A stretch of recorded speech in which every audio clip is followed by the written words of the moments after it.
vamos dar prosseguimento aos nossos trabalhos. Então, hoje a gente vai conversar sobre o autor Jean-Jacques Rousseau, né?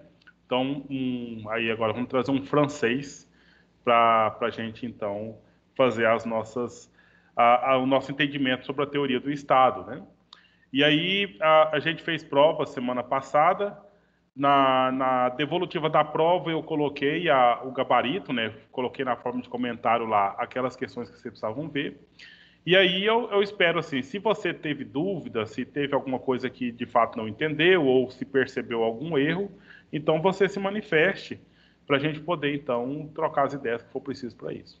Se está tudo bem, né, a gente só prossegue mesmo aquelas questões lá, certo?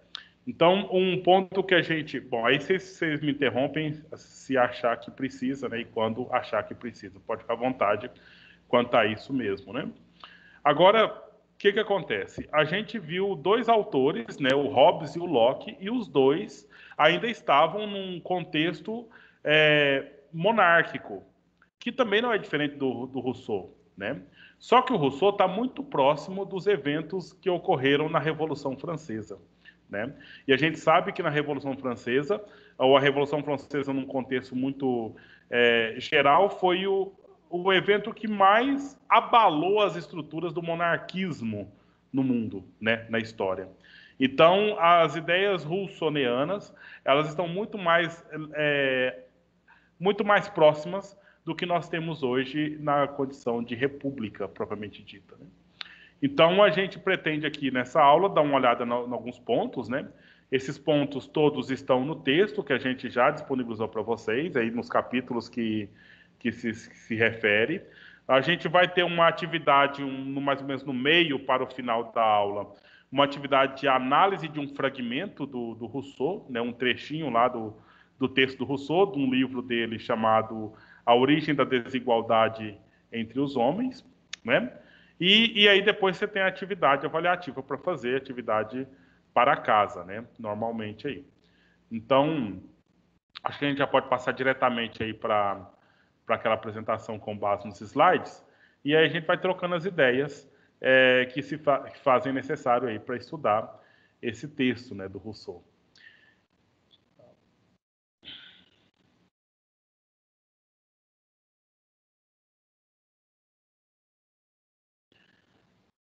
Então, na verdade, é o mesmo contexto, né?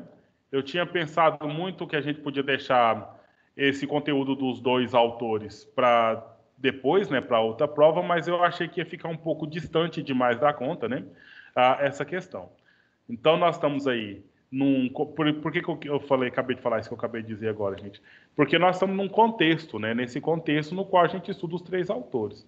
E aí, avaliar os três seria também muito interessante, né? Porque quase sempre a gente vai ver a comparação entre esses três caras aqui, o Hobbes, o Locke e o Rousseau, certo? Depois da prova, eu acho que é saudável, né? Já tem 15 dias que nós tivemos a última aula, mas e aí?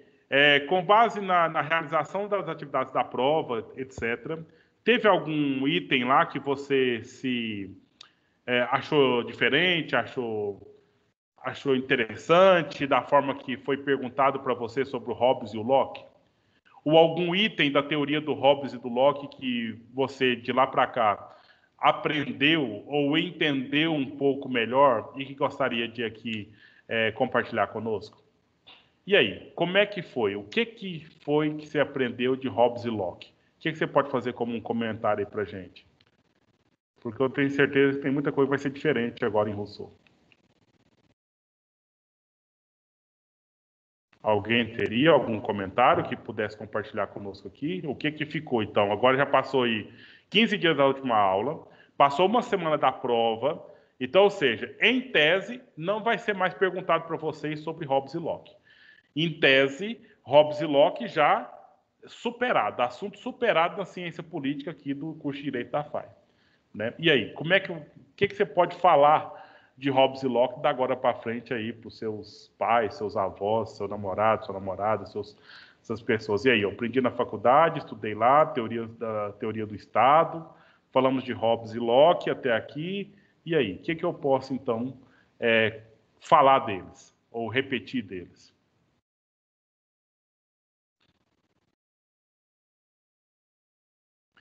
Ô, gente, vocês só me avisam uma coisa: vocês não vão falar ou vocês estão pensando para falar? Porque aí eu sei o que eu posso fazer.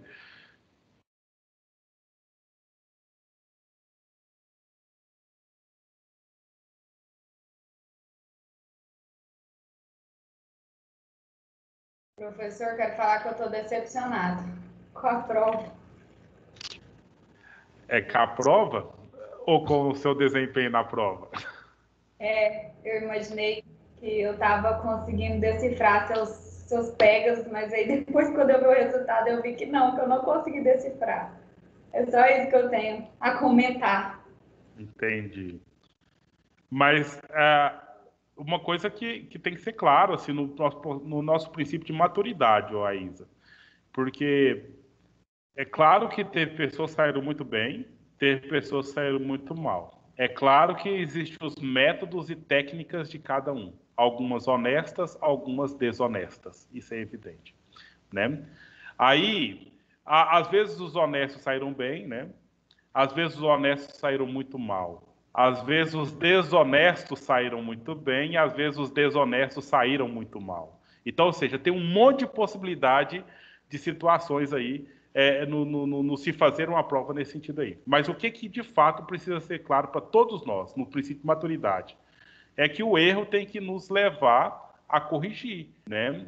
Então, ou seja, se eu errei uma questão na prova lá e essa questão demonstrou um limite meu, eu não tinha entendido isso, eu não tinha percebido isso, então aí seria o caminho para a gente buscar o entendimento e o estudo para isso, né? Então eu acredito que toda prova, né, a gente deveria voltar e olhar lá.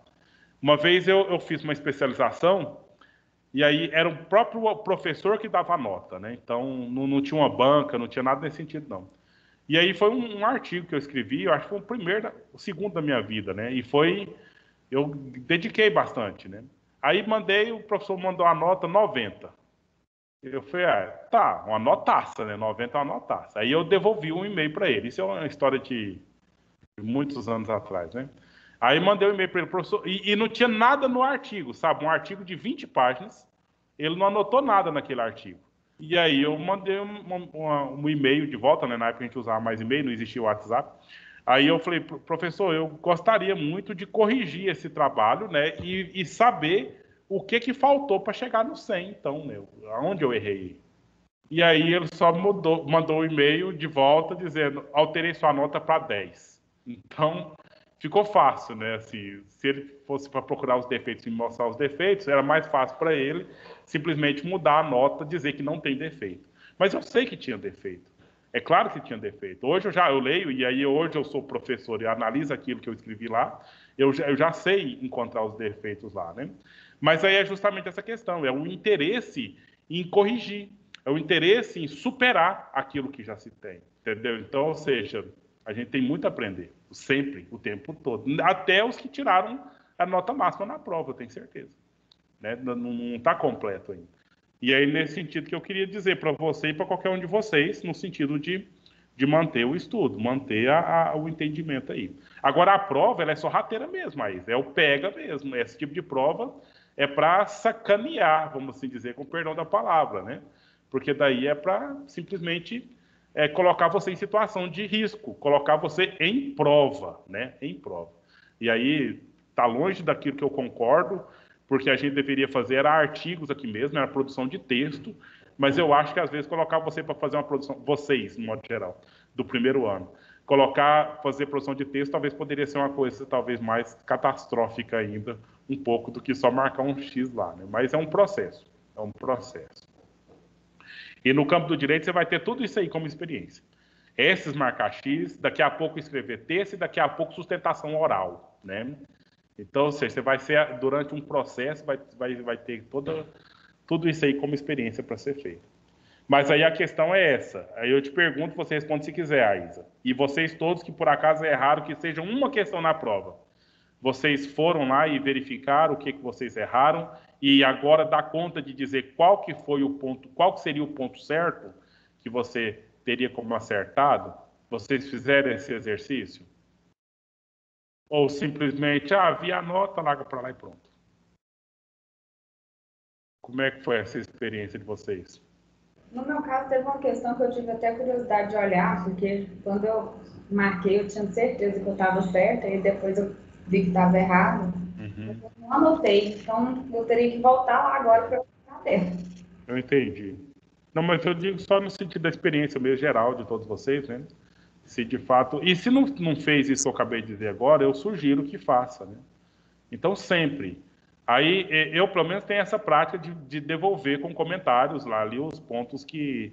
Ou colocar o gabarito, né? Esse tipo de prova é um tipo diferente. Eu tenho certeza que vocês não têm tanta experiência de fazer do jeito que eu elaborei, né? Porque é uma coisa que eu aprendi há pouco tempo também a fazer. E eu acho que é interessante, porque daí, quando você está preparando para concurso e outras coisas mais, você tem que analisar ali o que está certo e o que está errado, né?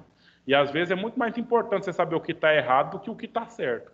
Porque o que está errado é o que está ali para te enganar, né? Então, se você fica treinado para verificar e entender esses pegas aí, você está se preparando para muito além do curso que está sendo feito aqui agora. Então, eu acho que um pouco disso aí. E faça essa experiência, gente. E mesmo os que acertaram todas as questões, né? Às vezes pode ter alguma coisa ali que sei lá, tá errado, alguma coisa nesse sentido, né? A gente tem que colocar, eu acho que tem que colocar a prova o tempo todo. Mas voltando à minha pergunta inicial, né? Então foi interessante essa questão de colocar essa experiência, né? Mas e aí? O que Hobbes? Quem é esse Hobbes? Quem é esse Locke? O que tem aí no Estado, na República Brasileira, ou em algum lugar, nos governos aí, que tem como herança desse sujeito, enquanto teóricos primeiros aí do Estado? Quero agradecer aí as pessoas que estão com a câmera ligada, né? Agora tem 3 pessoas, tá ótimo aqui, mas poderia ter muito mais. Agora uma quarta pessoa. Só para a gente ter essa interação aqui que faz toda a diferença, gente. Porque aí parece que eu estou dando aula só para 4 pessoas. Eu sei que tem muito mais gente nessa sala, né? E aí é uma coisa boa que. Professor, Fala, Wender. não, porque hoje eu não estou em casa, aí eu estou fazendo pelo celular. Eu estou tendo que segurar ele na mão aqui, o caderno na perna, para poder assistir a Ah, aula. tá Aí eu certo. vou dar uma Não, desligada aqui, o celular cai da mão. não, tá tranquilo. Tudo bem. Professor, sua câmera tá ligada? Porque eu não tô te vendo. Vai, tá. Só ela não tá vendo ou mais gente? Também não tô conseguindo ver isso, não. E agora? Aí tá uma questão de aplicativo. Porque eu também estou transmitindo a tela já, né? E aí fica. Porque aqui, como eu falei para vocês, eu estou vendo só a tela de vocês. A tela que eu estou transmitindo, ela está só transmitindo. Mas o que eu estou vendo, não estou vendo a tela que eu estou transmitindo, estou vendo vocês. Aí por isso que às vezes eu fico carente demais, né? E eu aviso sempre, mesmo que vocês não estejam me vendo ou se vendo todos vocês, eu estou vendo vocês aqui. Mas enfim. E aí, meninos? Teoria, por favor, eu precisava de alguma teoria aqui, porque senão não deu, né? Senão não tem nada para registrar. Professor, eu tenho mais propriedade para falar sobre Hobbes, que acho que foi o que eu consegui entender melhor.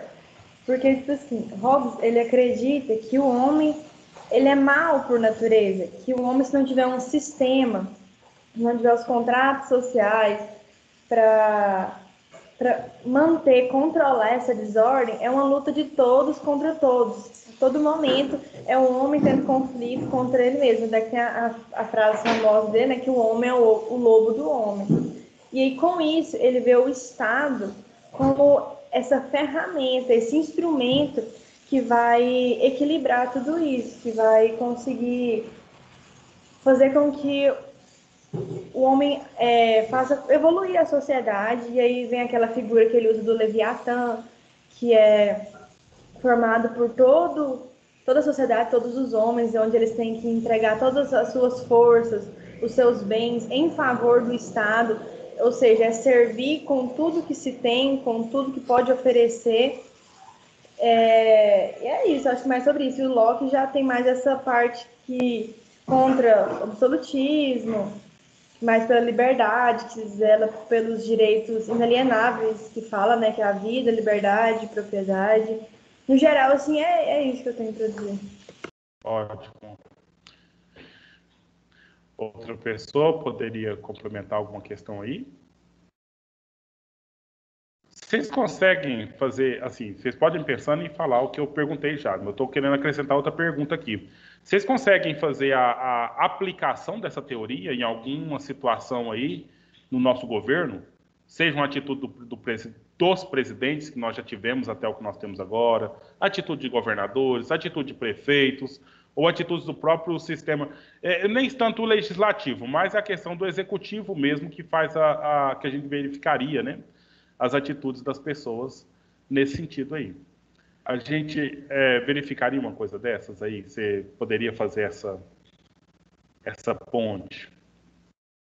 É um exercício que, mesmo se você não fale agora, é um exercício que eu acho interessante de fazer, né?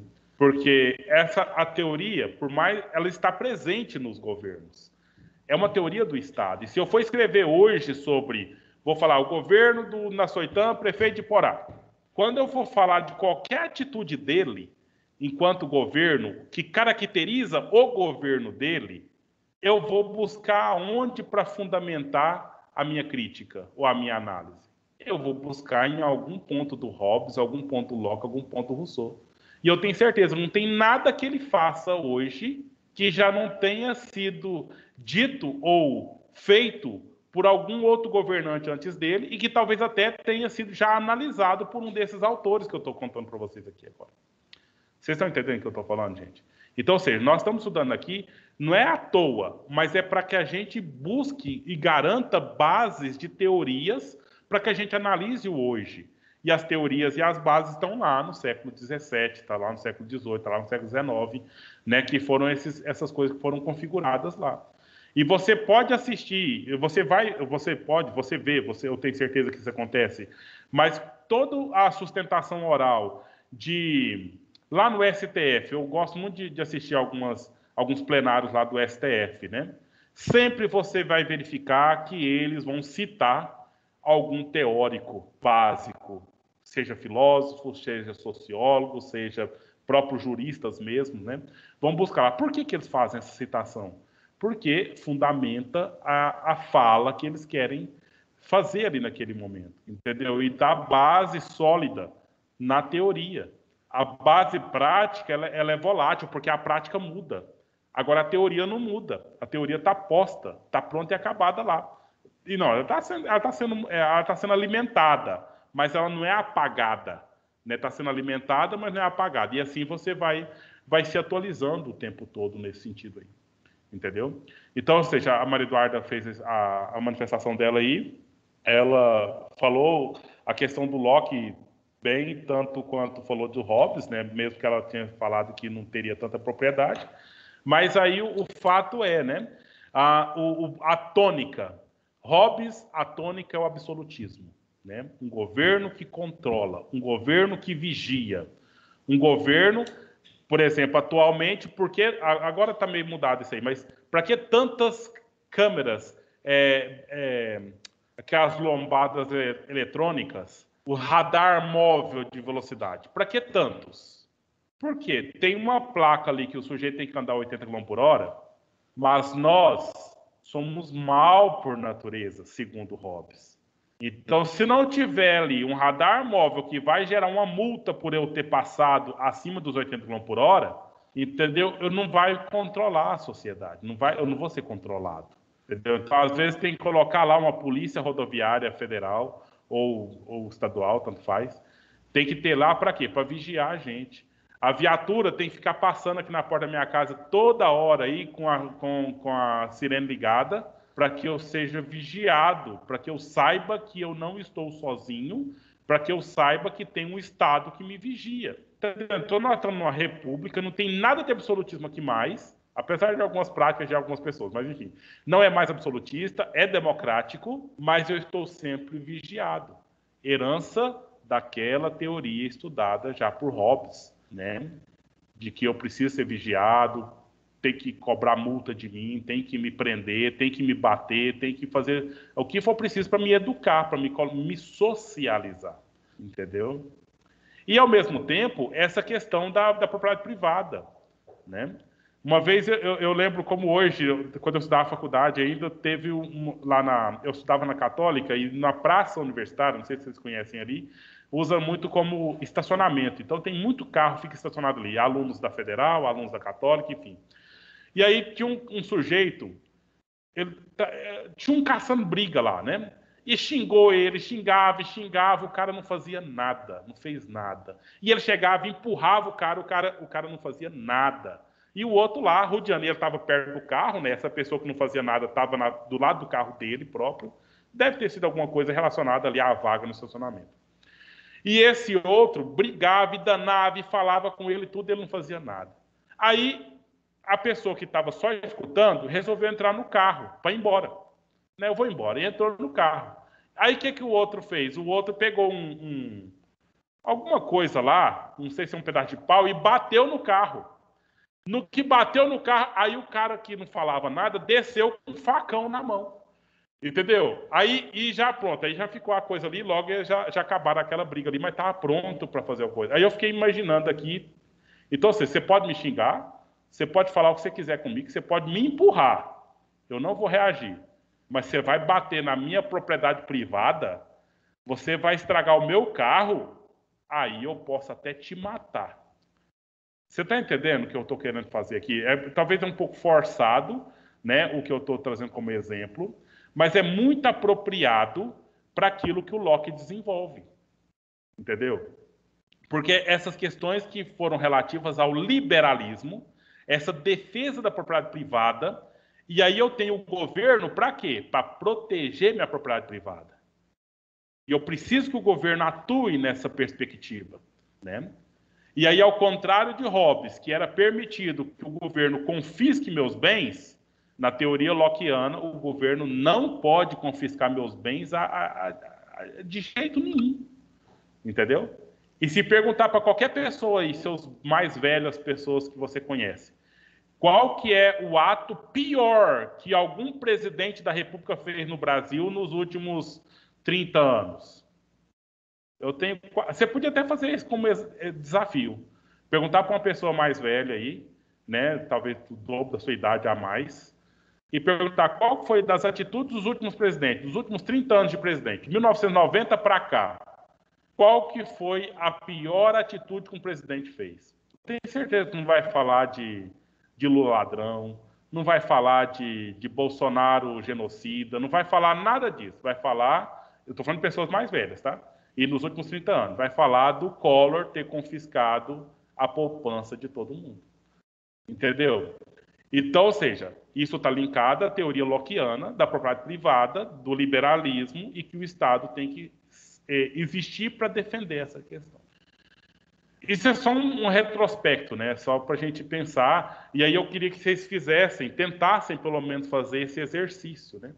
Que a segunda parte da aula, do segundo capítulo da disciplina, aí já vão ser questões mais práticas mesmo, e a gente vai fugir um pouco da teoria, que é a questão da ciência política, dessa questão de formas de governo, como é que se estabelece a eleição de um deputado, né? Como que conta voto para eleger um vereador, seriam esses pontos mais práticos da disciplina da ciência política mesmo. Entendeu? A teoria seria até agora.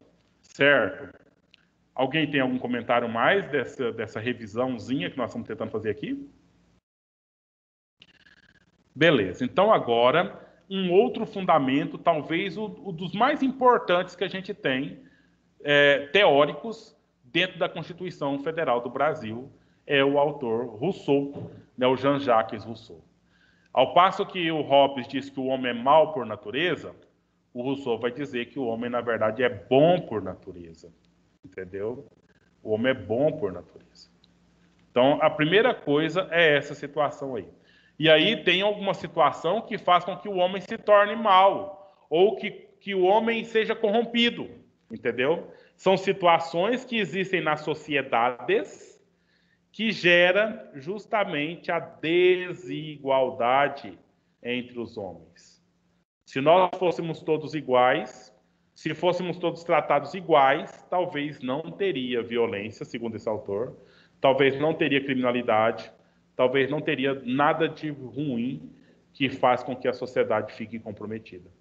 E aí são 2 livros, né, básicos dele que tratam esse assunto. É justamente esse, Discurso sobre a Origem da Desigualdade entre os Homens, e o outro livro dele é O Contrato Social, certo? Então, esses 2 livros, ele vai tratar mais ou menos os mesmos pontos que se fazem aí necessários para a gente entender. Beleza? Então, tem algumas questões aqui sobre ele, né? A nomenclatura aqui, filósofo. Ele nasceu lá na França, né? Ou, desculpa, em Genebra, na Suíça, entendeu? Morreu na França. E ele viveu aqui por volta dos anos 1712 até 1778. E, portanto, século XVIII, né? A vida ativa desse autor. Certo? Ele foi escritor, compositor, enfim. Foi importante tanto para a questão filosófica, teórico-político, né? Então a questão aqui da sociologia, da ciência política propriamente dita. Certo? E aí teve grandes influências tanto do Montesquieu quanto do John Locke, né? Porque de alguma forma estava ali contemporâneo, né? Bem como Voltaire. Enfim. Com base naquilo que se tem desse autor, nós vamos dizer o seguinte: o Estado é fruto de uma convenção, né? Então, ou seja, ele não foi imposto, ele não nasceu do nada, ele nasceu de uma convenção. Nós convencionamos, os seres humanos, então, decidiram por organizar a sociedade civil em Estado, né, na condição de Estado. E da onde veio isso? Veio da volonté générale, né, da vontade geral. Esse conceito é o conceito que vai girar em torno de toda a teoria do Rousseau. É o conceito da vontade geral. E aonde a gente percebe essa vontade geral?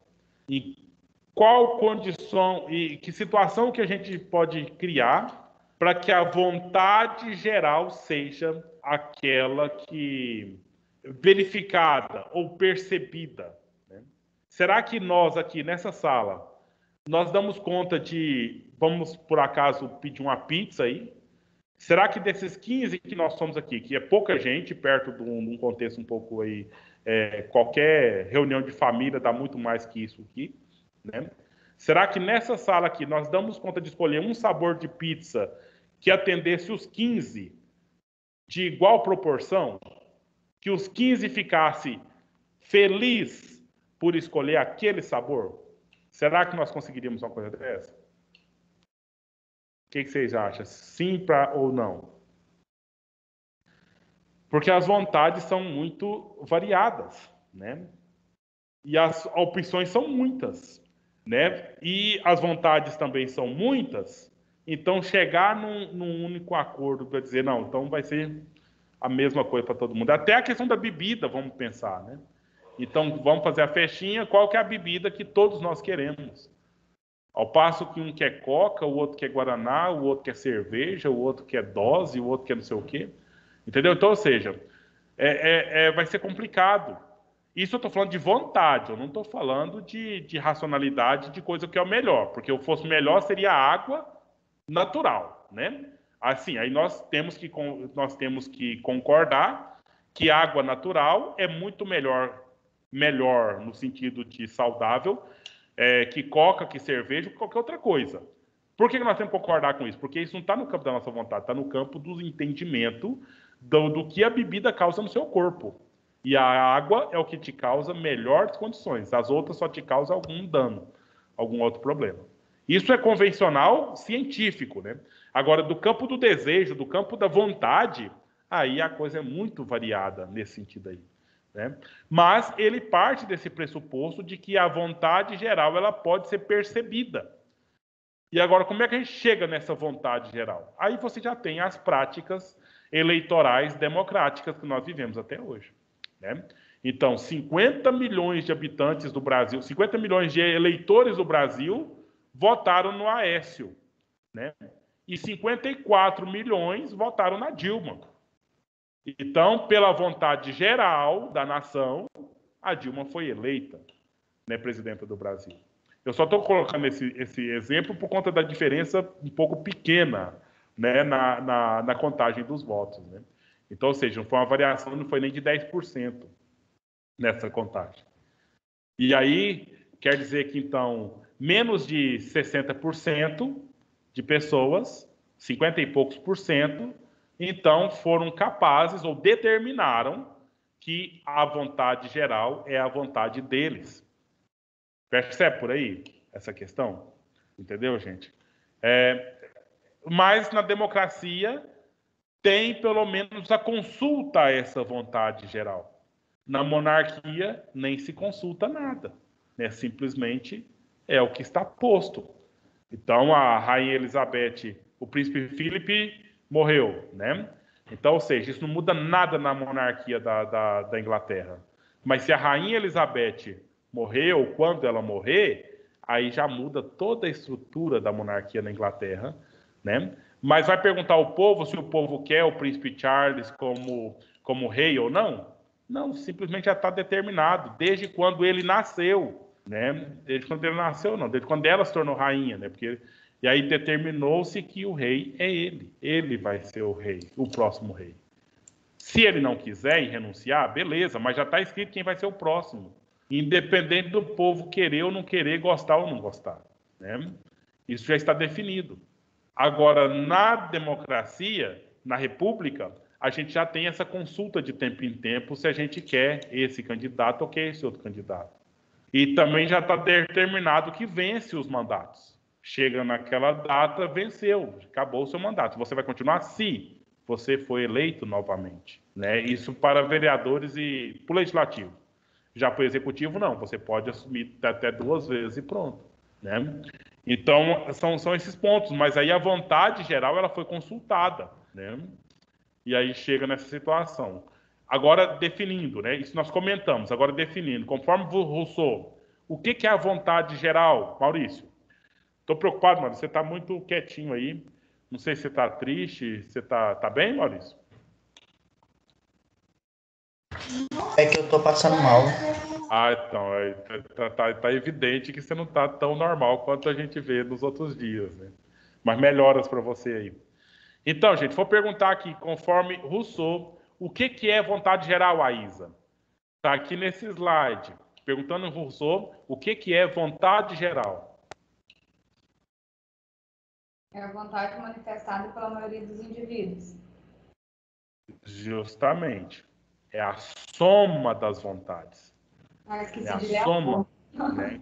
É a soma dessa vontade manifesta. Aí tem a questão, né? Manifesta. Manifesta como?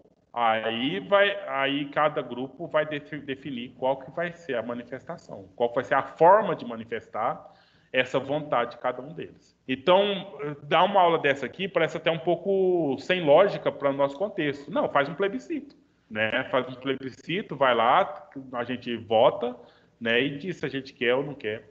Já teve um plebiscito desarmamento, né, no tempo do governo do Lula. Era um plebiscito para perguntar se as pessoas podiam ter arma em casa ou não, né? Teve outro plebiscito, quando eu era criança, falava sobre o pagamento da dívida externa, né? E aí perguntando se o povo se pagava de uma vez ou se não pagava de uma vez, né? Pagar tinha que pagar, mas aí tinha umas questões lá relacionadas a isso. Então, cada um vai lá e vota, mas a nossa forma de governo, ela não é dessa forma. Se tem que decidir qualquer coisa do governo, quem vai decidir? Somos todos nós? Não, Aisa, está com medo de falar? Somos todos nós que decidimos? Quem decide, então? Quando tem que decidir qualquer coisa? Se vai pagar ou não vai pagar o auxílio emergencial? Se vai continuar a Bolsa Família ou se não vai? Se vai continuar FIES ou se não vai? Quem decide isso? É todo o povo brasileiro vai lá e decide? Ou é outra pessoa que decide? Acho que a decisão final é do presidente, né? Então, você pela segunda vez nas nossas aulas, você está colocando muito poder na mão do presidente, né? Mas o caminho é esse mesmo, né? Só que, no entanto, tem o governo nosso. O governo não é só do presidente. O governo, isso que se vai acontecer uma coisa ou outra, tem que ser na forma de lei. E quem faz a lei? No caso, os deputados e senadores. O presidente vai sancionar, mas ele não sanciona nada que não tenha passado pela Assembleia, pelo Congresso Nacional do modo geral, né?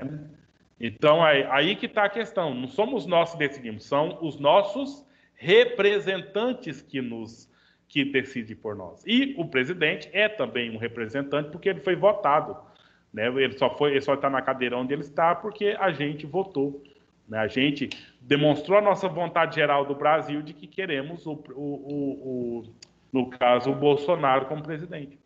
E dessa forma, assim está.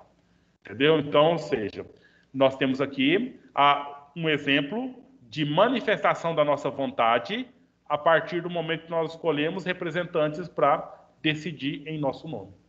Na Grécia Antiga, por exemplo, essa vontade era manifesta pelas próprias pessoas. Reunia os cidadãos, e os cidadãos discutiam os pontos e os cidadãos decidiam ali. Só que lá talvez era fácil, porque quem era cidadão? O cara tinha que ser homem, e eu estou falando sexo masculino, ele tinha que ser rico, ele tinha que ser nobre, né? E ele tinha que ser livre. Ou seja, não dever nada para ninguém e nem ser estrangeiro. E tinha que ser do lugar também, né?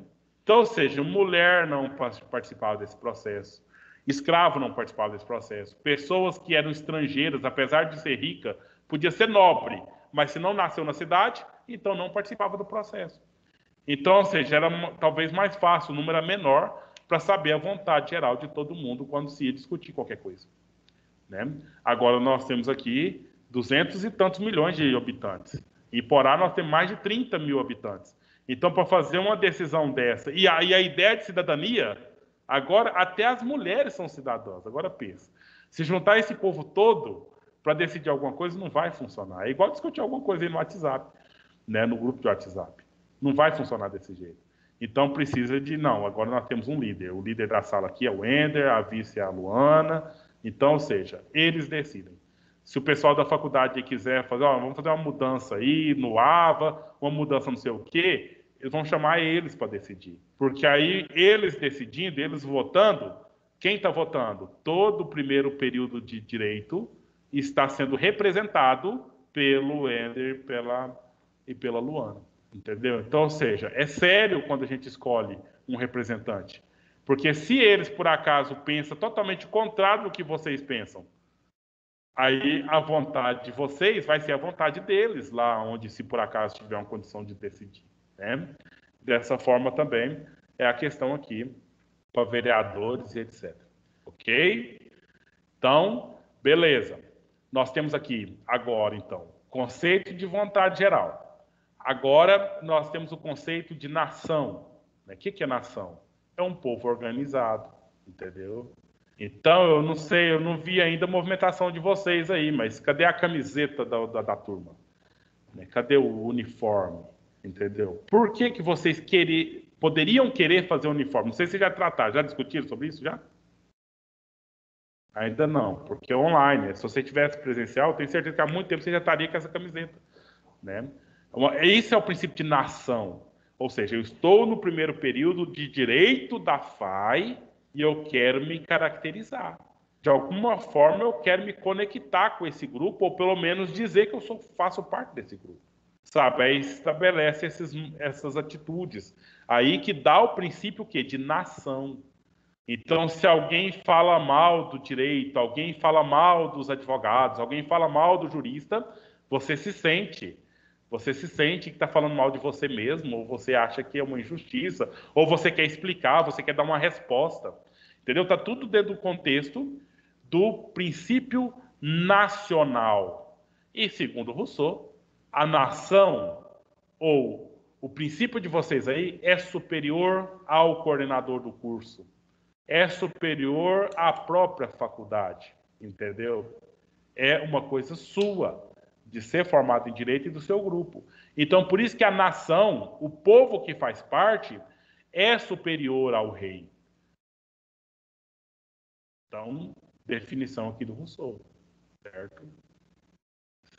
Vai falar isso aqui por Hobbes para ver.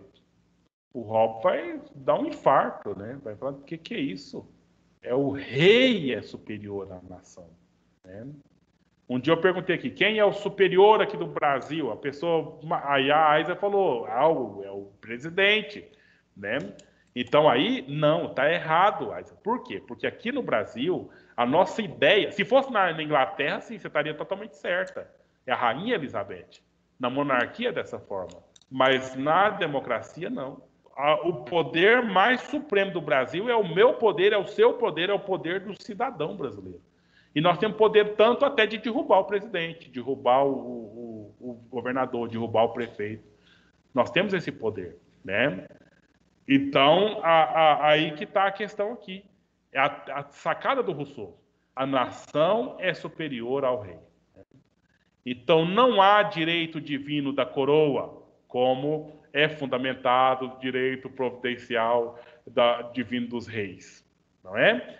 Então, o direito legal decorrente da soberania que é da nação.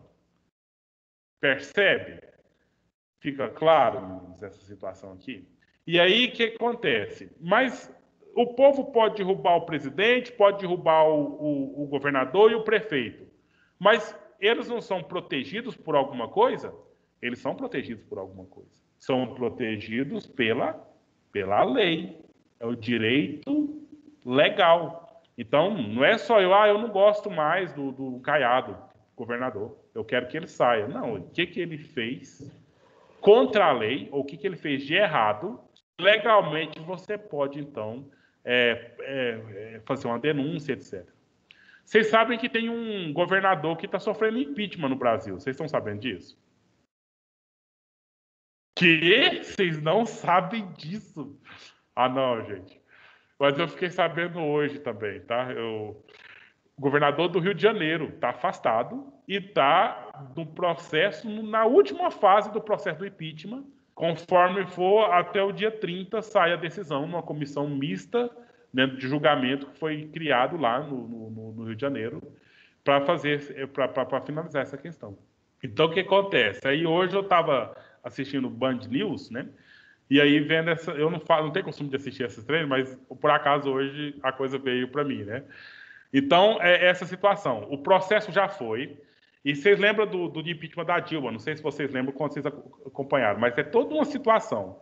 Quem é que foi feita a acusação, essa acusação tem que ser aceita pela Assembleia Legislativa, entendeu?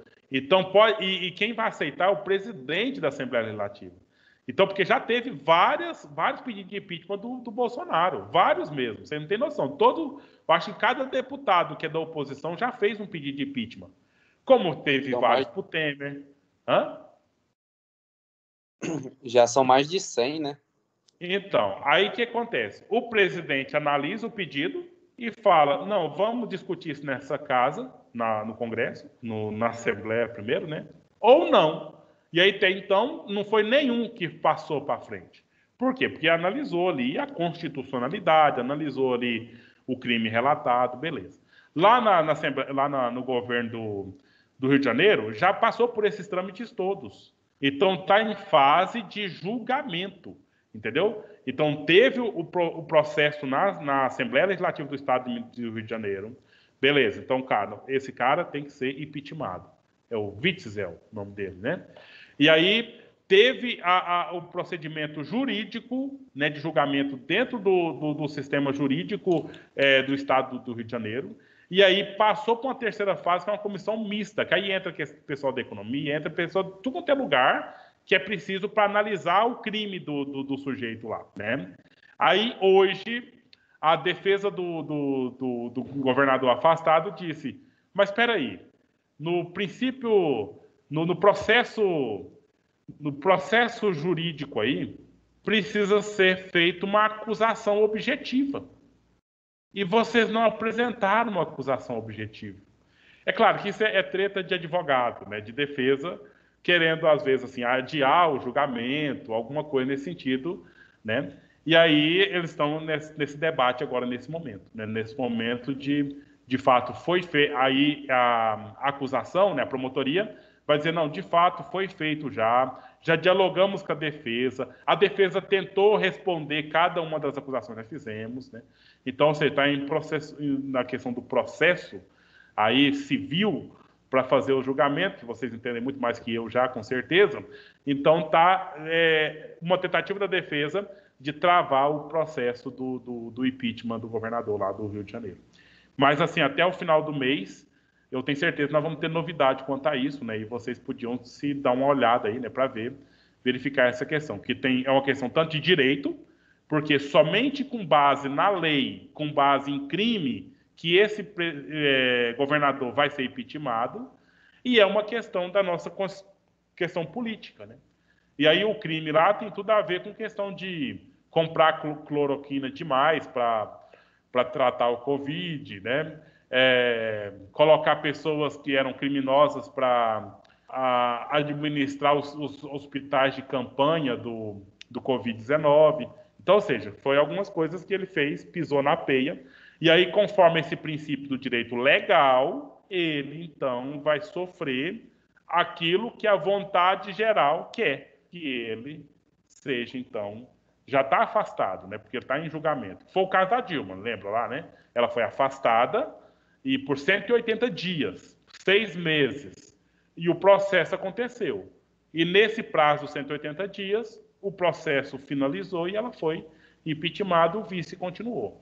Então é o caso que está acontecendo ali atualmente no Rio de Janeiro. Então, vamos pensar nessa questão da soberania, né? Porque nós começamos, vontade geral, poder da nação, e aí vamos fazer a comparação entre o poder da nação e o poder do rei. A nação tem um poder maior, conforme Rousseau, e essa soberania da nação, né, essa condição soberana da nação, ela é ilimitada. E também não tem um que vai chegar e falar, não, eu vou limitá-la, porque ela além dela ser ilimitada, ela também é ilimitável. Não dá para você alterar essa soberania nacional, né? Aí ela é também total e ela é inconstrangível. Gente, no absolutismo, lembra, Maria Eduarda? Todas essas características aqui estavam aonde? Estava na monarquia, no rei, entendeu? O rei, ele é poder ilimitado, não dá para mexer, porque ele tem a dignidade, entendeu? Então, aqui na ideia russoniana, que é tudo ligado com o iluminismo, está ligado com os princípios da Revolução Francesa, sabe? Então, esses elementos todos tira toda essa característica que já era do rei absolutista e passa para o povo, passa para a nação organizada em sociedade civil. Entendeu? Então, é uma alteração oposta do Hobbes. E vocês vejam essa diferença. Então, Hobbes acreditava no absolutismo monárquico, Locke acreditava na monarquia, mas não no absolutismo, né? No constitucionalismo. Agora veio Rousseau, que não acredita na monarquia, só no constitucionalismo, né, da nação, na questão da soberania do povo. Consegue ver essa linha, né? Essa linha de alteração na teoria? E o fato é que a gente vê essas características em todas as formas de governo. Em todas. A gente vê a ideia de vontade geral presente lá na Inglaterra. Por exemplo, quando eles votam, os ingleses votam para escolher quem vai ser o primeiro-ministro. Entendeu? Então, ou seja, não altera todo o cenário, mas alguma coisa é alterada ali. E aí a participação do povo se apresenta. Quando o príncipe Philip morreu essa semana aí, então a primeira coisa, o emissário do Palácio de Buckingham, ele disse, olha, o povo não venha para cá, para a porta do palácio fazer homenagem. Não venha, porque é comum isso acontecer, enche lá na porta lá, né? A princesa Diana, não sei quando ela morreu, o que foi de flores foi dezenas de metros, né, na estrada, flores, tudo que eles colocaram, buquês grandes de flores ali. Aí eu disse para o povo, ó, não pode, a rainha não quer que vocês venham aqui para a porta do palácio. No lugar de ficar vindo aqui trazer flores, vocês façam doações aí para as obras de caridade, escolham aí e façam doação. Mas mesmo assim, as pessoas foram lá, porque faz parte do processo lá. Quando morre alguém da família real, prega um cartazinho, né, uma folha lá no portão, dizendo: morreu o príncipe Filipe, nascido na data tal, morreu no dia tal e tal. Aí o pessoal foi lá para olhar isso e deixar uma fotinha, deixar ali um buquê, alguma coisa assim. Entendeu? Então isso quer dizer o quê? O povo, mesmo sendo dito, né, que não podia, eles também têm a vontade geral e a liberdade de chegar lá e participar daquele processo como eles bem queriam. Então, só fazer um exemplo, não sei se esse exemplo é tão interessante assim, mas para mostrar essa questão do que existe soberania nacional até na monarquia, né? E isso pensando na monarquia, que nós estamos falando, uma monarquia atual, né? O que está acontecendo aí. Então, o governo, ele é instituído, tá? A soberania nacional, beleza, mas tem que ter governo, certo? Para que nós temos que ter governo? Somente para promover o bem comum. Agora eu queria perguntar a alguém de vocês aí. Tá preparado vocês aí, qualquer um para me fazer uma pergunta? Então, Carlos Eduardo, como é que tá seu áudio hoje? Tá melhor?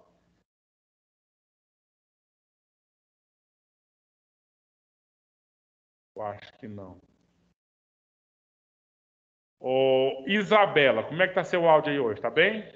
Tá funcionando? Tá funcionando. E aí, Isabela, com base nesse slide agora, eu quero fazer uma comparação com outro autor que a gente já estudou, né? Para Rousseau, o governo ele é instituído, mas ele tem um motivo para ser instituído, ou um objetivo. Para quê? Para promover o bem comum. Retornando lá no John Locke, para que o governo serve? Se você, Isabela, por acaso não está se achando com vontade de responder, você escolhe um outro colega seu para responder, por favor. Mas eu Professor, acho não que vou você pode escolher ninguém, responder. não. E eu não me recordo. Você não está o quê? Desculpa. Eu não vou escolher ninguém, não. O senhor escolhe. E eu não me recordo também da pergunta que o senhor fez, não. Da aula Então, do Locke. e se fosse perguntar para Hobbes, você lembra? Para que o governo serve em Hobbes?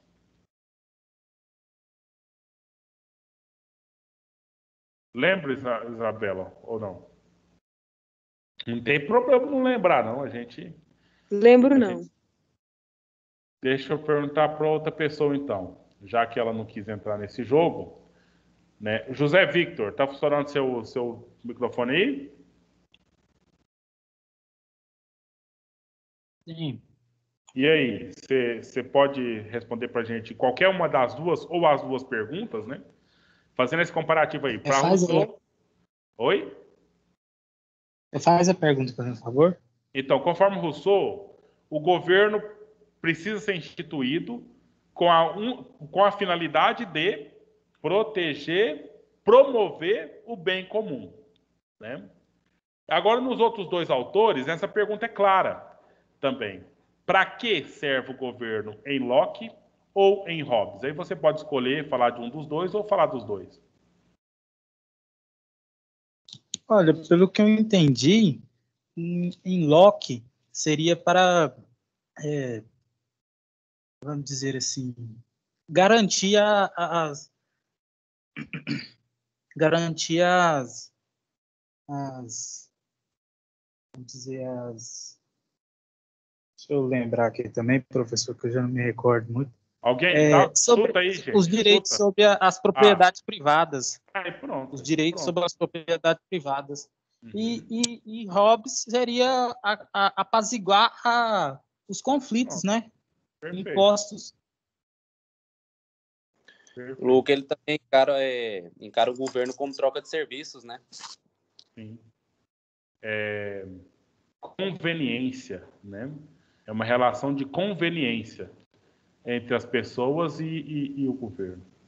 E aí não só para a propriedade privada, mas os direitos inalienáveis, né? O governo, para Locke, está para proteger a propriedade privada, a vida e a liberdade, né? É claro que dentro do liberalismo o que sobressai é a propriedade privada, como eu disse do exemplo lá quando eu estava fazendo faculdade do cara lá. Então, bater no meu carro, não, né? Aí eu te mato. Agora você pode me xingar, pode me empurrar, né? E essas coisas aí eu não vou reagir tão agressivamente quanto eu reajo você afetando a minha propriedade privada. Então é justamente isso, gente. Isso como lembrança, né?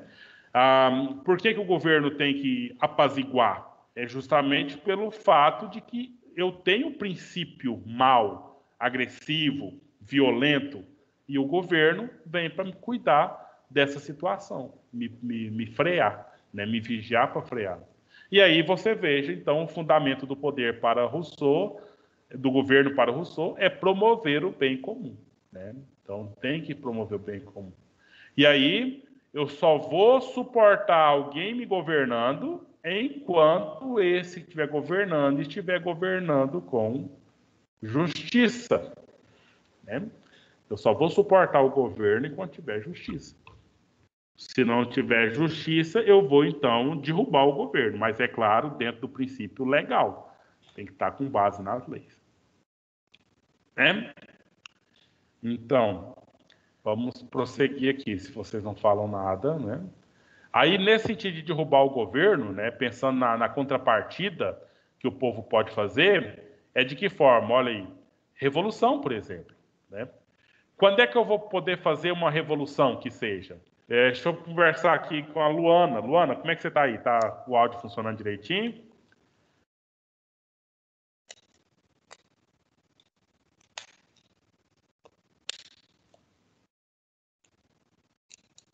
Luana, se conseguir ligar, depois você fala alguma coisa aqui. E a Sara, como é que tá aí, Sara? Seu áudio está funcionando hoje direitinho?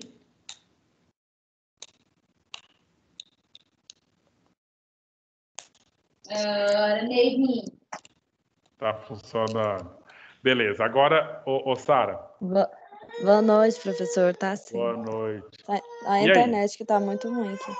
Tudo bem. Com base nesse slide aqui, tá vendo? Oi. Em que situação o povo pode fazer uma revolução e ir contra o governo? Dá uma olhada no slide e me responde essa pergunta, por favor. Professor, tá falhando. Eu não entendi. Tá. Veja se você entende, consegue ver agora. Em que situação o povo pode ir contra o governo e derrubar o governo? Com base nesse slide que eu estou mostrando aqui agora na tela. Deu para ouvir agora? Não, a minha internet tá muito ruim. Não tá entendendo, de verdade.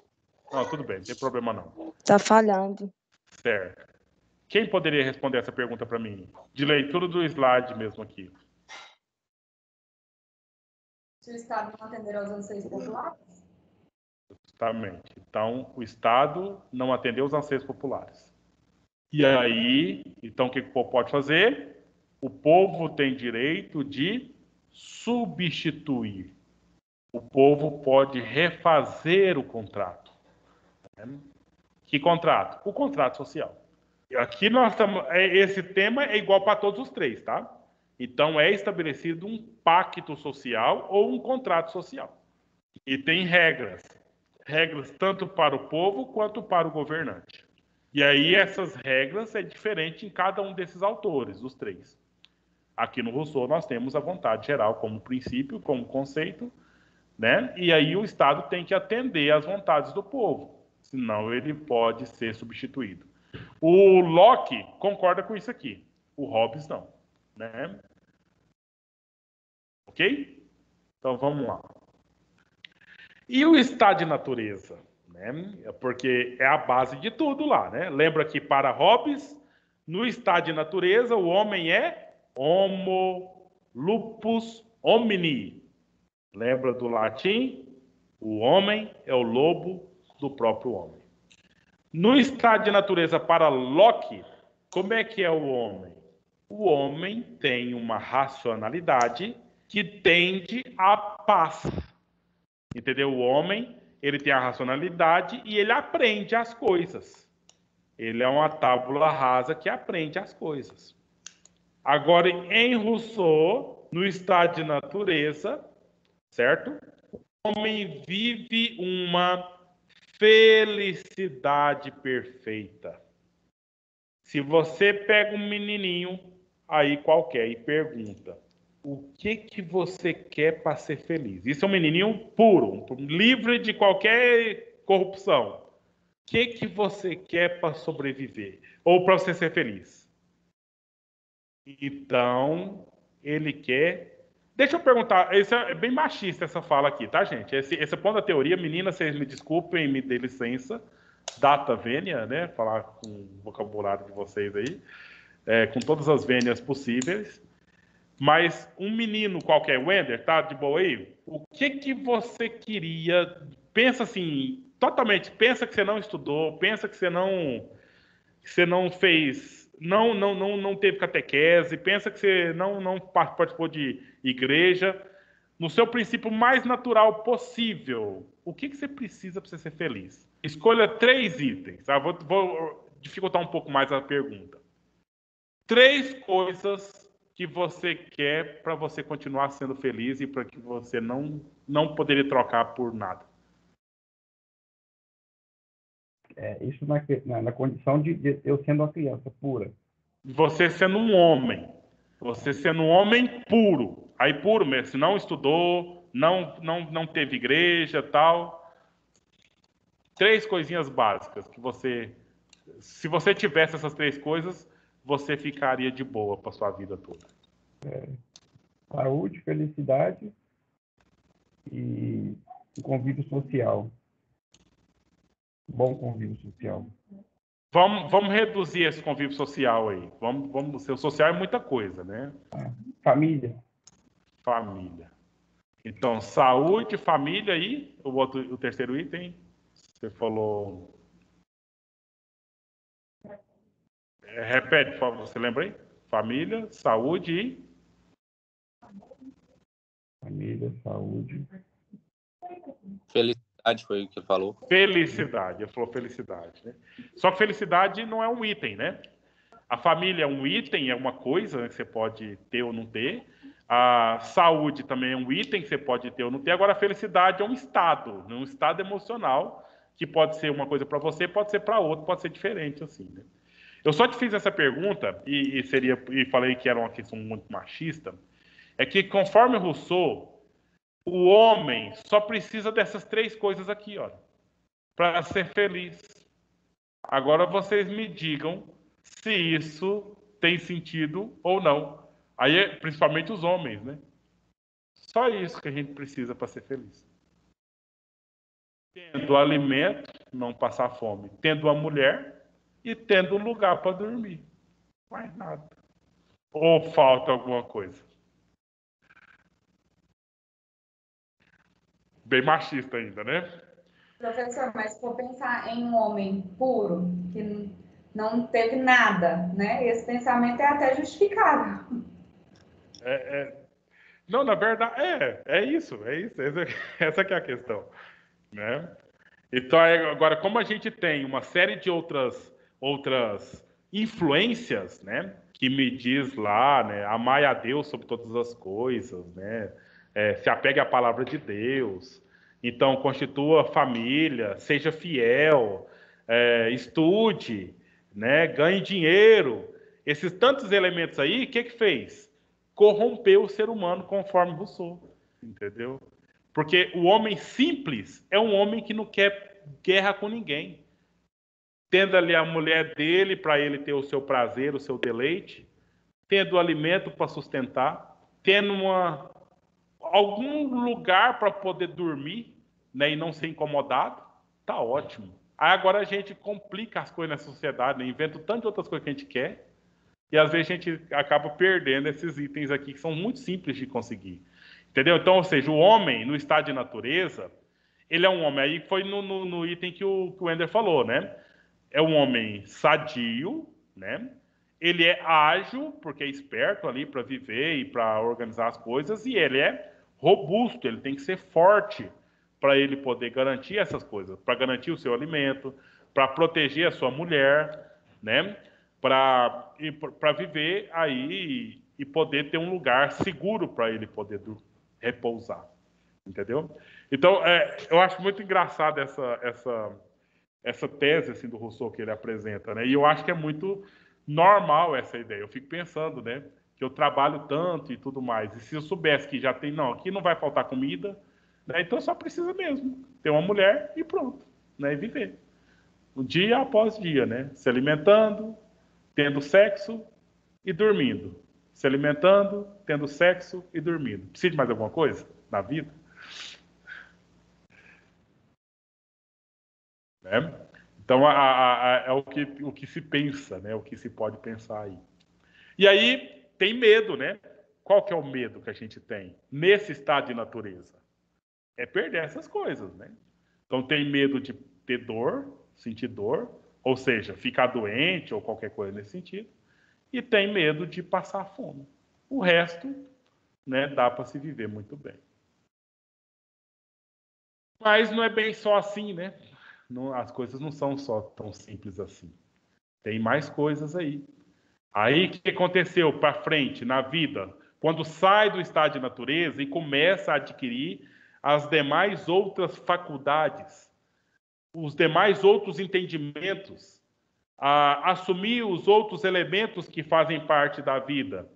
Aí o homem, né, com base nas faculdades de concordar ou resistir, isso só ocorreu quando começou. Aí foi um dos itens que o Ender falou, né, de convívio social, né, convívio social, relação social aí.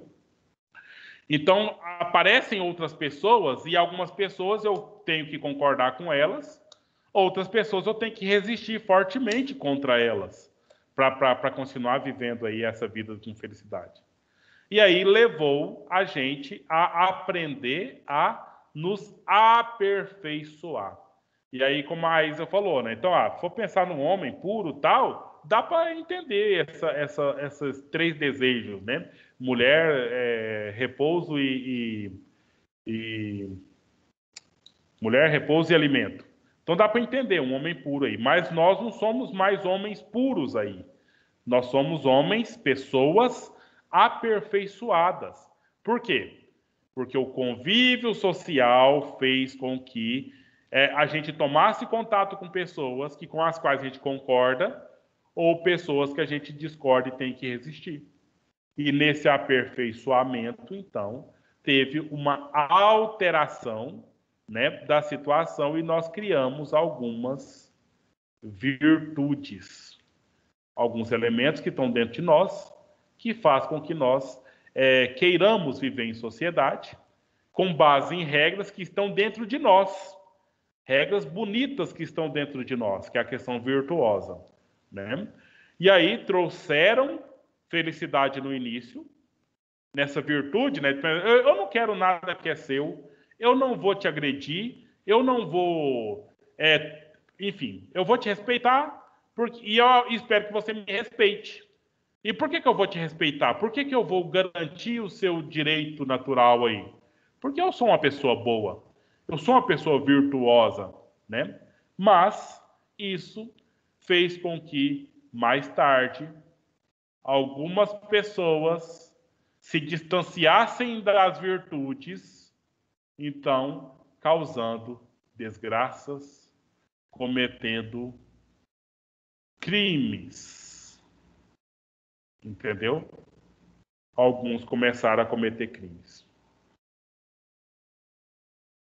Enfim, para então resolver as questões e se adaptar nesse novo cenário de vida, pensa, nós estamos falando do homem natural e agora o homem em convívio com outros homens, né? E aí fomos desenvolvendo a inteligência para olhar as coisas e fazer a análise.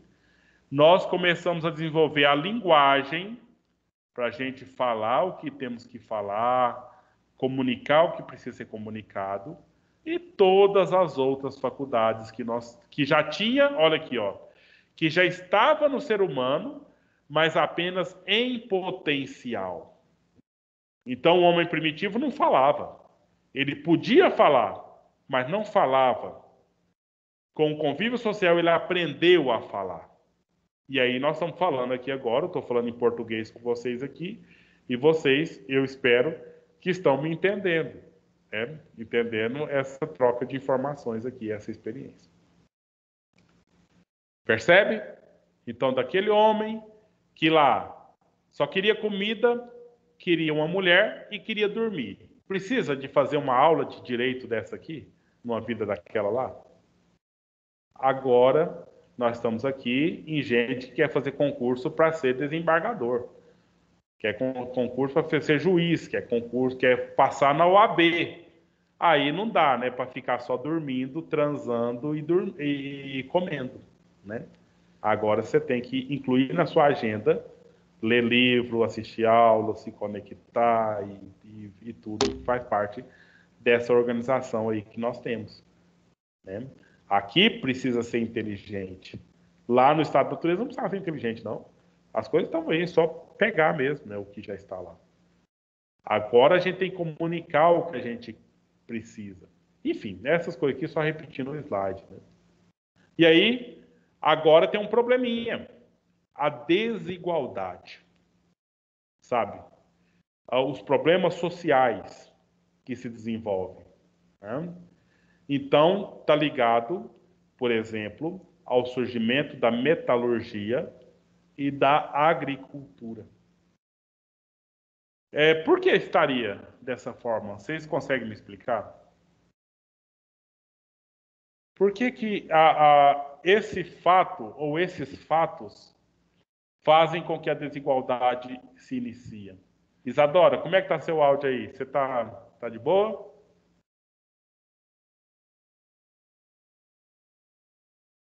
Professor. Oi, tô tranquilo. Tá dando E aí, pra Isadora? Você gostaria de comentar aí o que a gente acabou de colocar aqui? Não. Não? É o segundo não que eu recebo seu nessa disciplina, viu, Isadora? Acho que você podia relativizar.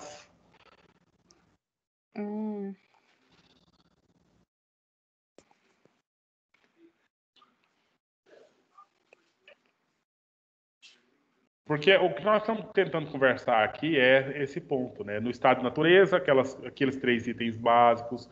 Então não precisa ter inteligência, não precisa ter linguagem, não precisa ter nada. Mas aí o que acontece? Vai tendo os conflitos da própria convivência social, né? Com outros homens, com outras pessoas. E aí começou, então, a gente ter que desenvolver faculdade de inteligência, de previsibilidade ou análise da conjuntura que existe, até a gente chegar na sociedade mais organizada. Só que, naquele estado natural, os homens eram todos iguais. Todo mundo tinha a mulher, todo mundo tinha um alimento, todo mundo tinha onde dormir. Pronto, né? Só que agora não tem mais, né? Nem todo mundo, ou melhor, tem uma desigualdade muito grande. Tem pessoas que vivem com muito pouco ou convivem com nada, e tem pessoas que vivem com muito, muito, e estão desperdiçando as coisas aí. E aí o Rousseau fala que quando é que começou essa desigualdade que a gente tem hoje aí? Nesses números do Covid, né? Tem países no mundo, gente, que a cada 4 pessoas, uma já está vacinada, pelo menos com a primeira dose da vacina. Então, ou seja, 25% da população já está vacinada. Agora, tem países que a cada 500 pessoas, uma está vacinada. Então, olha a desigualdade, né? É muito grande, é muito, muito terrível essa diferença. E o Rousseau está dizendo que essa desigualdade começou quando surgiu a metalurgia e a agricultura. Será por quê? Eu vou recorrer aos que estão sempre comentando, então. Pode ser, Maria Eduarda? O que você acha dessa definição aí? O que você poderia, assim, acrescentar explicando-a? Assim, eu não sei se a forma que eu interpretei está certa, mas eu acho que o surgimento da metalurgia e da agricultura, ele trouxe essa desigualdade junto, visando um dos pontos. Acaba que o agricultor, dependendo da proporção que vai tomando as suas terras, a sua colheita, ele passa a ser o empregador que possui os empregados. A condição dele, sendo dono, é diferente de quem é empregado, assim também dos metalúrgicos. E aí vai criando desigualdade, porque eu, como patrão, vou ter direitos e deveres diferentes do que o meu empregado. Muitas das vezes os meus direitos vão ser mais abrangentes e os meus deveres vão ser em menor quantidade. Esse seria talvez um dos pontos. Perfeito, né? É justamente esse o ponto colocado aí. Porque com a metalurgia, nós temos duas situações. Aquele que descobriu o local onde se tira o metal e aquele que trabalha o metal. Aí a gente já tem a propriedade privada do local e a propriedade intelectual do que é capaz de mexer com a coisa ali. Né? O que tem a capacidade de mexer com a coisa. E os outros tantos que não têm a propriedade daquele local e que nem têm a capacidade de mexer com aquele elemento ali. Entendeu? Então, ou seja, uma minoria se estabelece enquanto proprietário, se estabelece enquanto patrão, conforme a palavra que você acabou de usar aí, né? E uma maioria muito maior, muito grande, se estabelece enquanto aqueles que, no máximo, vão ser empregados. Porque ainda tem aqueles tantos que vão ser desempregados. Aí você vai vendo, né, a situação ocorrendo. Né? Então, para Rousseau... Sim. Assim, eu não sei se cabe eu fazer esse comentário agora, mas eu acredito que a desigualdade, ela vem de muito antes, porque a gente pode ver mesmo pelo o rei. Desde quando que ele nasceu, tem vida boa e tal, enquanto os outros... E quanto tempo que existe aí o reinado? Monarquia, né? Sim. Mas é isso mesmo, Isadora. Só que o ponto que nós estamos colocando aqui é anterior até aos reis, tá? Nós estamos falando aqui do estado de natureza nosso, enquanto, assim, nós estamos estudando Rousseau, que está levando a gente para pensar uma vida da sociedade antes da organização em sociedade. E aí ele percebe, então, quando você fala que é bem desde antes, é justamente mesmo antes dessa situação toda. Aí, o que acontece? Esses agricultores metalúrgicos, que nós não estamos falando dos de hoje, mas daqueles que plantou a primeira horta, por exemplo, né? Primeira horta plantada no mundo, na vida. Então, esses se estabeleceram na sequência da história enquanto reis, enquanto classe dominante, enquanto governantes, né? E aí nós temos a desigualdade. E tem outros que são os proprietários, mas aí eles utilizam dos governantes para proteger a propriedade. Aí já entra Locke, né? E essas questões aí. Tudo bem? Mas obrigado pelos comentários aí. Aí, olha só, os que acumulavam maiores posses, eles acabavam fazendo o quê? Dominando e submetendo aqueles que não fizeram isso. Eu não sei se eu comentei com vocês aqui, eu tenho um aluninho lá no colégio, do 8º ano. Ele é muito liberal, ele é muito do liberalismo, do capitalista mesmo, né? Aí nós conversando sobre a questão da suspensão dos contratos de trabalho durante aí a pandemia, né? Aí falando a pessoa... Não, nós estávamos falando da Revolução Industrial, né? Dizendo que veio uma máquina, e aí a máquina ela acabou substituindo a força das pessoas. Então, ou seja, veio uma determinada máquina lá para a fábrica e pôde demitir 50 pessoas. Agora pensa como é que vai ser a vida dessas pessoas demitidas. Aí eu falei assim, mas a pessoa pode começar a vender alguma coisa por aí, né? Então, ou seja, muito simples para o liberal. A pessoa que já não tem dinheiro, está desempregada, já recebia muito pouco enquanto salariado da indústria, né, da fábrica. Agora já não está ganhando nada, aí ela pode vender alguma coisa. Mas como é que ela vai comprar essa coisa para ela vender? E tantas outras que também estão desempregadas, com o que elas vão comprar essa coisa para se vender? Então, ou seja, é muito simples. Vai vender alguma coisa. Sim, mas e aí? Resolve? Está tranquilo que vai garantir essa resolução? Na verdade, é muito pelo contrário. Na questão da assistência social, outras coisas mais, a gente veria essa situação aí. Mas o fato é, como a Isadora falou, bem antes, desde quando gente é gente, nós temos alguns que acumulam, são os mais ricos, e eles dominam os que são mais pobres, né? Desde que gente é gente. E aqui está até parecendo que nós estamos tendo aula de socialismo de Karl Marx aqui, não está parecendo? Mas nós estamos falando de um cara aqui de 100 anos antes do Karl Marx, né? Percebendo a estrutura da sociedade dessa forma. É claro que ele está totalmente de acordo com o que o Marx discutiu. Isso é um professor de filosofia, amigo meu, fez um TikTok outro dia falando sobre isso, né? Que aí falou, olha, antes de você passar vergonha falando que isso aqui é comunismo, essas coisas assim, entenda que tem um lapso histórico, né? Isso aqui é bem antes das teorias marxistas, para se pensar essa coisa. E aí, nessa linha dos itens que fazem com que a gente exista entre a gente aqui desigualdade social, né? São essas propriedades. Olha aí, ó, o solo, a riqueza, a miséria, as rivalidades, os sentimentos violentos, a apropriação dos ricos, né, de usar e pegar as coisas todas, os roubos que tem aí por aí, os pobres roubando as coisas que eles não têm. Então, lembra bem, o homem, para Rousseau, é bom por natureza ou mal por natureza, gente?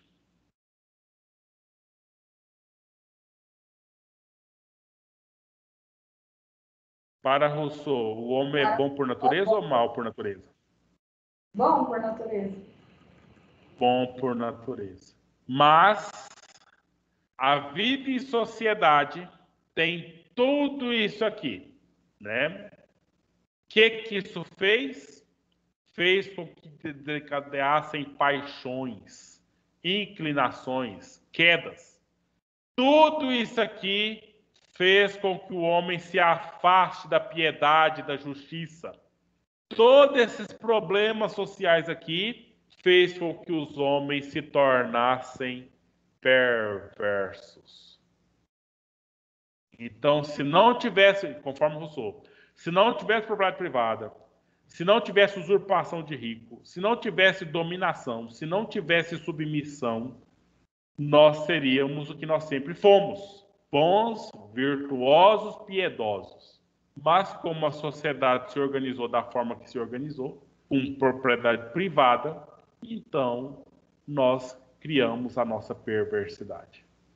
Aí, para completar a facada no coração, qualquer um de vocês diria, não, mas isso é bom, porque assim nós temos criminosos para a gente defender quando a gente for advogado, né? A gente aproveita das desgraças da sociedade, de alguma forma. Da mesma forma que o coveiro, se as pessoas não morrem, não teria como trabalhar, né?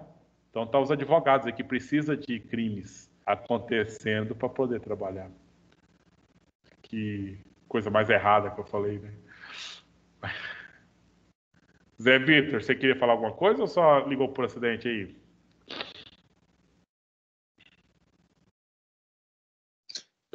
Não é porque deu uma falha de conexão aqui, aí eu voltei, aí eu tava ajustando. Voltou. Beleza. Então, meninos, fica claro esses pontos aí, tratados, né, colocados, elencados? E aí, né, vamos fazer uma mudança, né? Antes de mudar aqui, vamos fazer uma atividade prática, né? Aqueles que não gostam muito de falar, podia escrever um pouquinho, que aí agora vamos fazer uma certa pausa aqui, mas para que vocês façam essa atividade. É lá no Mentimeter. Lembra de colocar o nome de vocês, tá? Tô colocando aqui no chat da reunião. Aí vocês entram. Aí tem um texto do Rousseau, um parágrafo. E aí eu peço que vocês façam um comentário lá. Então nós vamos fazer em 10 minutos. Eu acho que não é muito tempo não. Vamos por 10 minutos. Aí você faz o comentário, se você quiser fazer a pausinha aí e tal, 10 minutos, a gente volta para ler os comentários e terminar a aula de hoje. Certo? Se por acaso alguém não tiver o chat aí e precisar, manda no meu privado aí, eu mando o link no WhatsApp. Então nós temos 10 minutos, agora são 8h25, 26, então 8h36 a gente volta com esses comentários.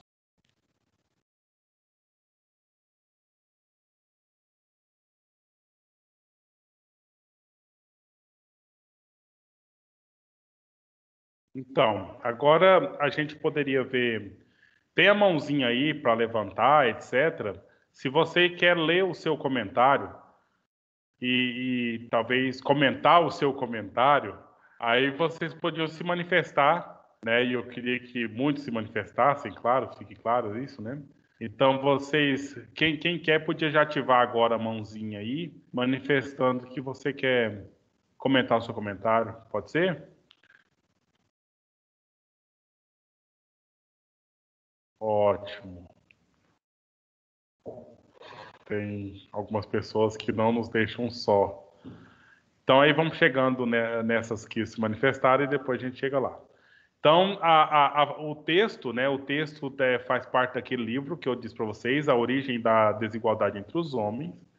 E aí aqui vamos ler o do Gabriel, né? Rousseau fala que a desigualdade dos homens vem a partir da propriedade privada e de um querer ser maior que o outro e assim obter mais riquezas e poder para se sobressair aos demais, né? Então, beleza. Vamos fazer só uma leitura geral, depois a gente pode comentar qualquer coisa para acrescentar.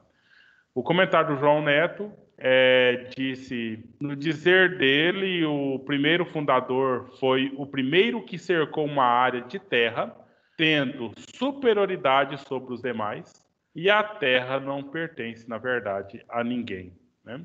Então, do Ender. O não questionar contribui para a desigualdade. A Isadora.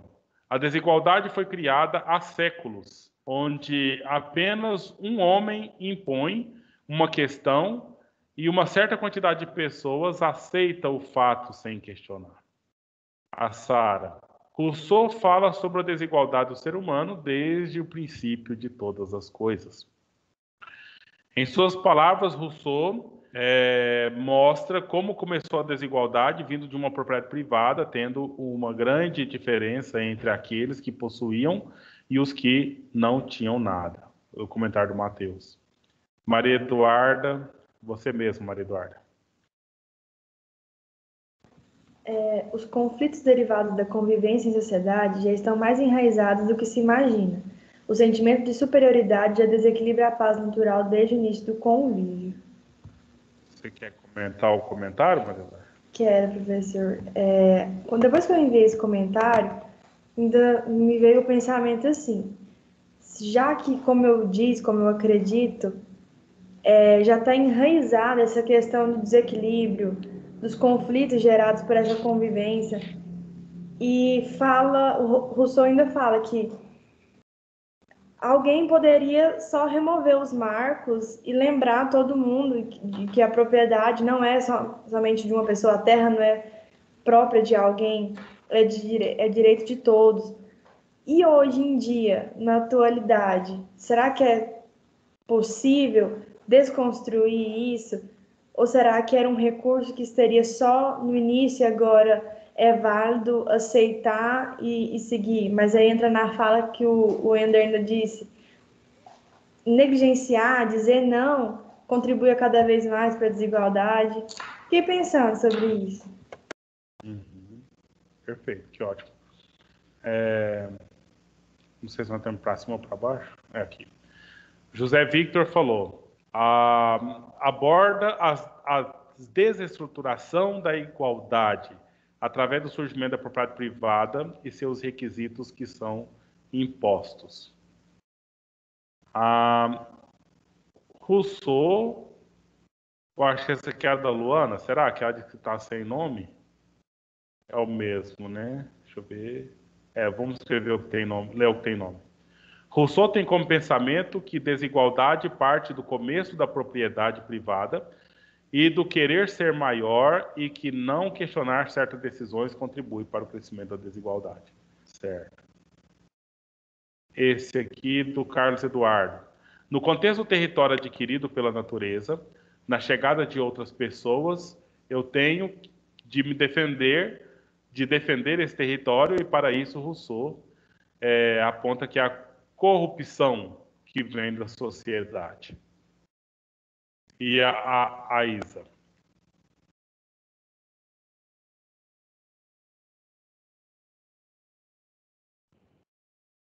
para eu ler, né? Isso, e comentar, se você quiser.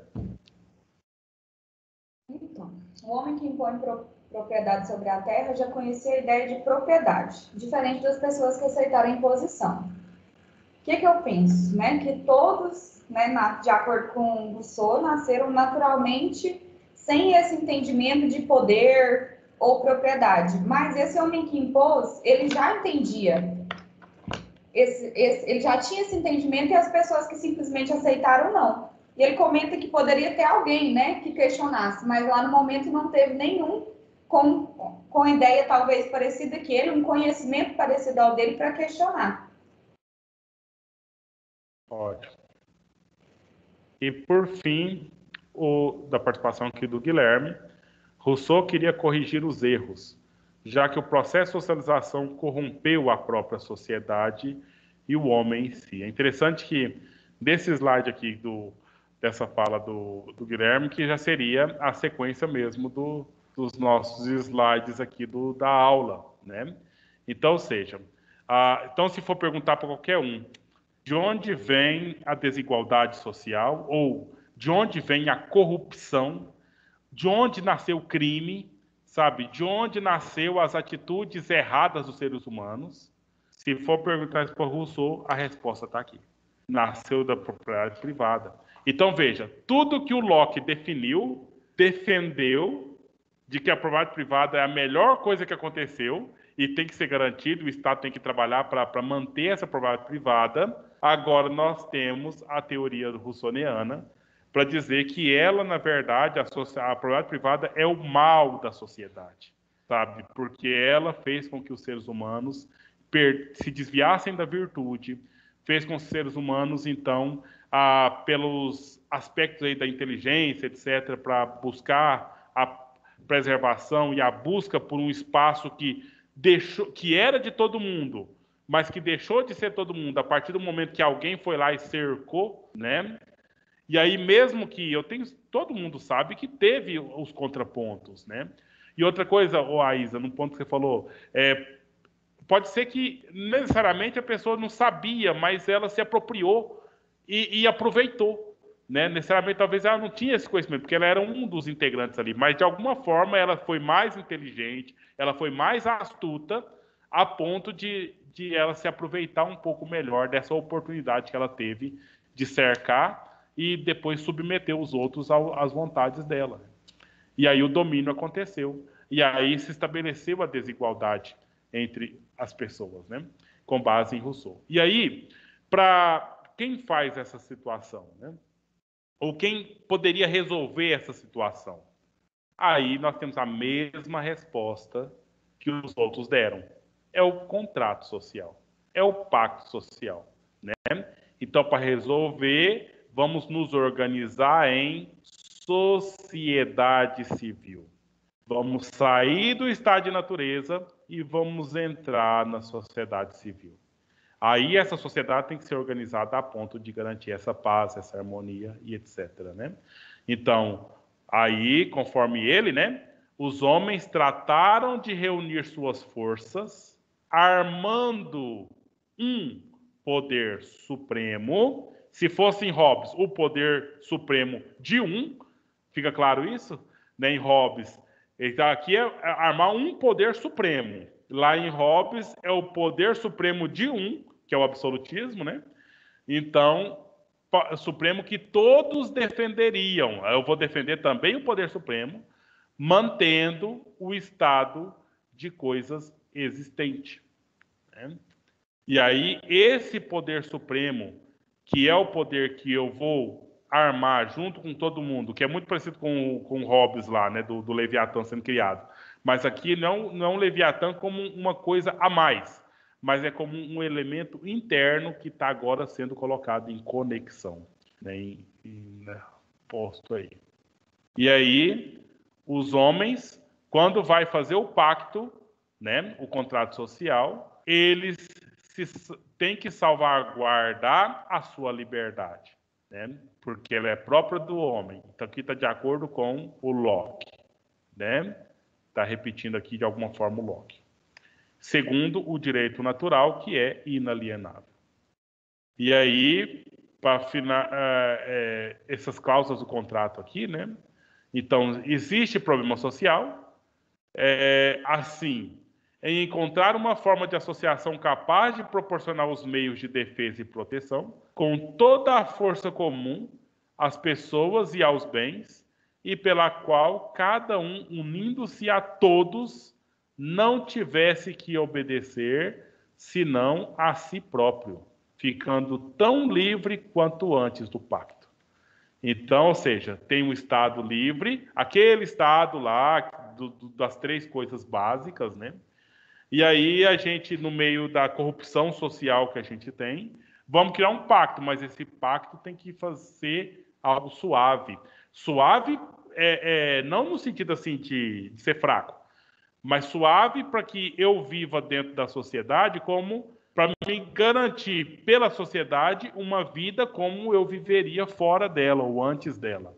Então, é justamente o ponto em que o pacto, ele é a minha vontade. E se é a minha vontade, se é a nossa vontade, a gente não vai sentir mal em conviver com o pacto depois. A gente vai sentir bem. Né? E o pacto, assim, resolve. Hoje é dia do... Índio.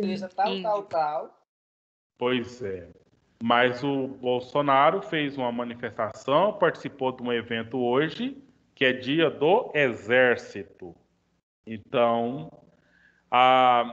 o Ministério da Mulher, Família e etc., da Damares, né, assumiu também a pasta da FUNAI. A FUNAI era a questão indígena no Brasil. No outro governo era um ministério, agora é apenas uma secretaria nesse governo, e não teve uma menção sobre o Dia do Índio, a não ser o lançamento de uma campanha, né, uma única coisa, o lançamento de uma campanha para prevenção do consumo de drogas e álcool pelos indígenas. Entendeu? Uma campanha só lançou hoje e só vai ter efeito a partir de agosto, porque tem que contratar gente, tem que estabelecer medidas, etc. Né? Então, essa história aqui tem tudo a ver com o ponto que a gente podia pensar, né? Porque o problema da propriedade da terra do índio, né? Ele no Brasil está sendo um problema muito grave, que já se arrasta há muito tempo, e nesse governo em específico, mais uma vez nós temos tensões e invasões e garimpeiros e madeireiros e agricultores entrando nas terras que são as terras demarcadas para os povos indígenas. Então, isso me preocupou muito, né? A questão do governo nível federal. Eu andei olhando hoje as notícias, olhei lá no site dos ministérios e nós não tivemos nenhuma homenagem à questão indígena e muito menos nenhuma menção a essa situação de que são pessoas que estão sendo roubadas a questão da cultura, está sendo a questão da própria terra e outras questões nesse sentido aí.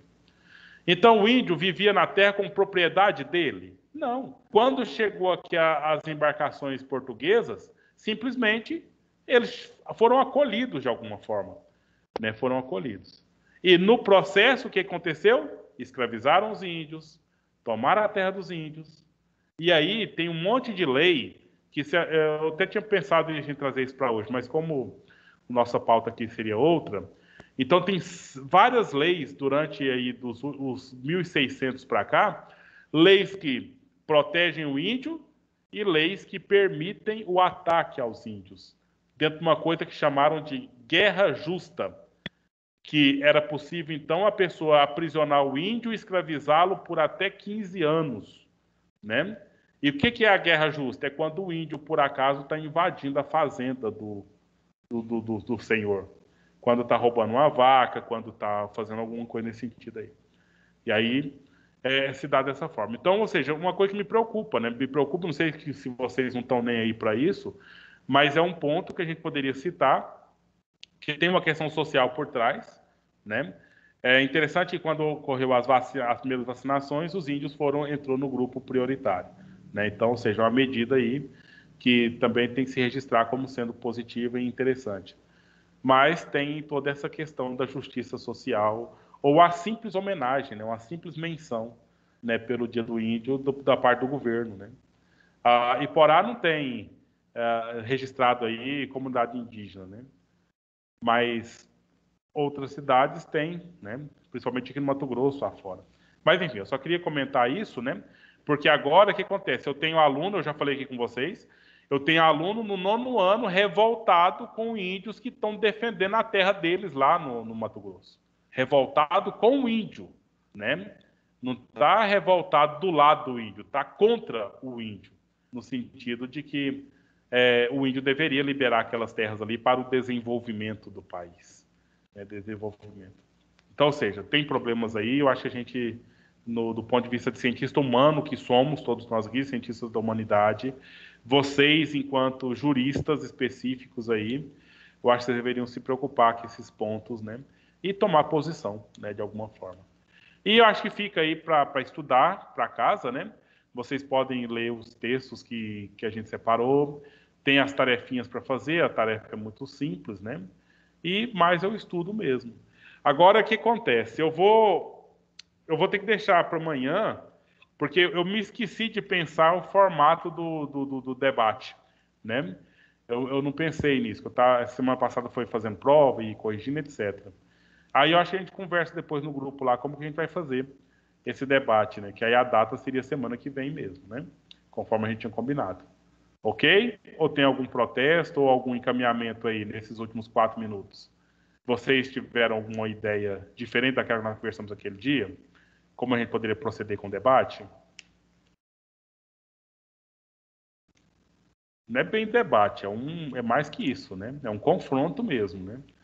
É uma coisa assim, que um dos 3 autores vai sair vitorioso desse júri simulado. É um júri simulado, na verdade, né? Então, essas defesas aí, né? Defesa da monarquia absolutista, defesa do poder constitucional, defesa aí da vontade geral, né? Qual dessas 3, qual grupo de vocês vão ter melhor condição de defender e aplicar o autor, né? Eu acho que esse é o ponto.